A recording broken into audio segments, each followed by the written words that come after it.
உங்களுக்கு விருப்பமான ஒரு வீடு வாங்கணும். உங்களுக்கு ரொம்ப புடிச்சிருக்கு. ஆனா, அந்த இடம் அமைய மாட்டேங்குது. அந்த இடம் நமக்கு அமையணும். நீங்க விரும்பக்கூடிய ஒரு வீடு கிடைக்கணும். அல்லது நீங்க வச்சிருக்கக்கூடிய சொத்துல ஏதாவது பிரச்சனைகள் இருக்கு அப்படின்னா, நீங்க வணங்கக்கூடிய பகவான் வந்து வராக பெருமாள். இந்த வராக ஜெயந்தி வருது. அது என்னைக்கு அப்படின்னா 7/4/2026 செவ்வாய்க்கிழமை வந்து வராக ஜெயந்தி வருது. அதாவது ஹிரண்யாக்ஷன் அப்படின்னு சொல்லக்கூடிய ஒரு அசுரன் வந்து பூமிய கவர்ந்துட்டு, அதாவது திருடிட்டு போய் கடலுக்கு அடியில ஒளிச்சு வச்சுடுறாரு. இத மீட்கிறதுக்கு எம்பெருமான், பெருமாள் இருக்கார் இல்லையா? அவர் வந்து அவதாரம் எடுக்கிறாரு.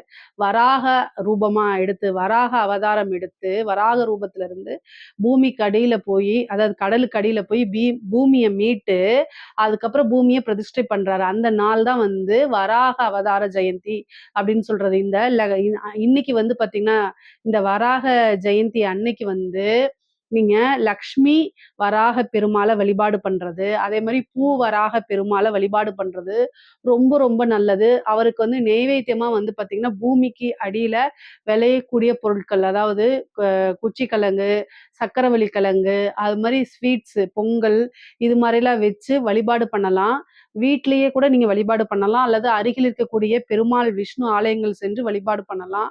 இப்படி நீங்க வழிபாடு பண்றது மூலியமா, நீங்க விரும்பின வீடு, நிலங்கள், சொத்துக்கள் வாங்குறதும், சொத்துக்கள்ல ஏதாவது பிரச்சனைகள் இருந்தா அதுவும் தீர்த்து வைக்கப்படுங்க. இன்னைக்கு வழிபாடு பண்றது மூலியமா, நீங்க விரும்பின சொத்துக்களும், வீடு, நிலங்களும் கிடைக்கும் உங்களுக்கு. அதே மாரி இறுதியில வந்து வீடு அப்படின்னு சொல்லக்கூடிய மோட்சமும் கிடைக்கும்.